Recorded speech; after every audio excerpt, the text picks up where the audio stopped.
좋은 아침입니다. 오늘은 시편 147편 이제 마지막 내용 보도록 하겠습니다. 15절부터 20절 내용입니다. 15절 읽겠습니다. 그의 명령을 땅에 보내시니 그의 말씀이 속히 달리는도다. 16절 눈을 양털같이 내리시며 서리를 재같이 흩으시며 17절 우박을 떡 부스러기같이 뿌리시나니 누가 능히 그 추위를 감당하리요. 우리 18절 그의 말씀을 보내사 그것들을 녹이시고 바람을 불게 하신즉 물이 흐르는도다. 자, 오늘은 하나님께서 이제 자연 법칙을 움직이고 계시며 하나님의 말씀에 모든 자연이 복종하고 있다라는 노래로 이 시를 시작하고 있습니다. 사실은 하나님의 말씀은 천지 창조의 원동력이었죠. 그가 말씀하심에 이루어졌고 그가 명령하심에 경고히 선 것이 천지 창조의 역사의 요약이라고 할 수 있습니다. 하나님께서는 오늘 여기에 자연 만물을 지금 말씀으로 움직이고 있다라고 이야기하고 있는데요. 지금도 파종과 추수, 여름과 겨울, 밤과 낮, 삶과 죽음, 이 모든 것을 말씀으로 주관하고 계시는 분이 바로 우리 하나님이십니다. 이는 비와 눈이 하늘로부터 내려서 그리로 되돌아가지 아니하고 땅을 적셔서 소출이 나게 하시며 싹이 나게 하여 파종하는 자에게는 종자를 주며 먹는 자에게는 양식을 줌과 같이 내 입에서 나가는 말도 이와 같이 헛되이 내게로 되돌아오지 아니하고 나의 기뻐하는 뜻을 이루며 내가 보낸 일에 형통함이니라. 세상을 지금도 지배하고 계시고요. 말씀으로 우주의 모든 일들, 인간의 모든 일들을 주관하고 계시고요. 또 이것을 통하여서 당신의 목적을 이루고 계신다는 것입니다. 그냥 다람쥐 쳇바퀴 돌는 것처럼 보이지만 비가 내렸다가 땅을 적셔서 곡식이 나고 또 위로 증발하고 이게 다람쥐 쳇바퀴처럼 도는 것처럼 진행되어지고 있지만 실상은 하나님의 기뻐하시는 뜻을 이루고 있고 하나님이 보내신 일에 형통하다 그랬는데요. 이 세상을 움직이시는 하나님의 목적은 구원입니다. 구원을 위해서 인류의 역사를 주관하고 계시고요. 천지 만물을 주관하고 계시는 분이십니다. 어쨌든 하나님은 지금도 이 자연 만물을 하나님께서 주관하고 계시고 자연 만물은 그분의 말씀에 순종하고 있다 이렇게 이야기하고 있는데요. 특별히 오늘 본문에는요, 눈 그리고 또 서리 그리고 우박 이런 것들이 나옵니다. 그리고 또 이 눈과 서리와 우박이 녹아서 물이 된 것이 나오고 있습니다.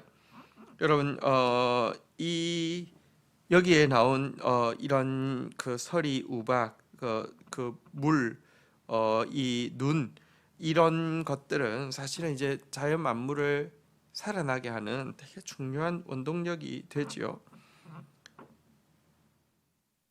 이스라엘 백성들에게 주어진 가나안 땅은 사실은 되게 가란 땅이지만 헐몬산에 내린 이 눈이 결국 녹아서 흘러가지고요.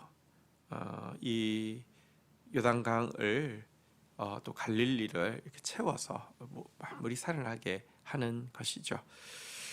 이와 같은 것은 하나님의 일반적인 은총을, 일반 은혜를 이야기한다고 할 수 있습니다.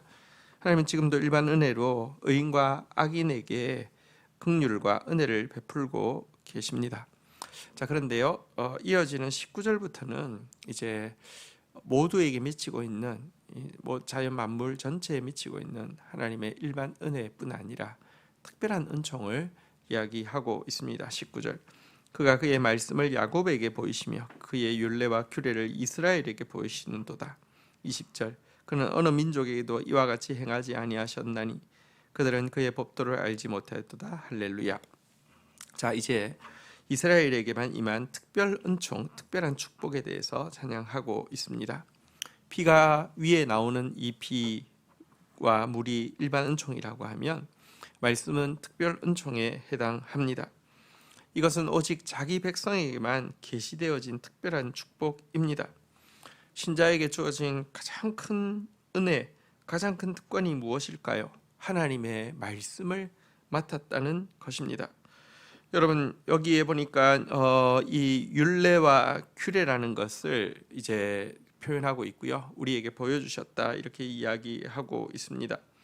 율례란 하나님의 법을 이야기하고요. 규례란 그 법을 가지고 구체적인 사안에서 판결한 것을 이야기하고 있습니다. 그러니까 율례가 이제 법전이라고 하면 규례가 판례라고 할 수 있겠죠.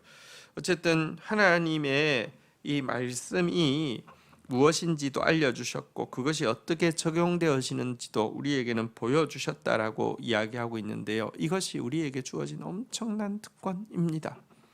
또 특권일 뿐만 아니라 우리에게 부여되어진 의무이기도 합니다. 성경은 이렇게 이야기합니다. 믿지 알지 못하고 맞을 일을 행한 종은 적게 맞으리라. 물은 많이 받은 자에게는 많이 요구할 것이요 많이 맡은 자에게는 많이 달라 할 것이라 이야기하셨습니다. 우리는 하나님의 뜻을 알고 있습니다.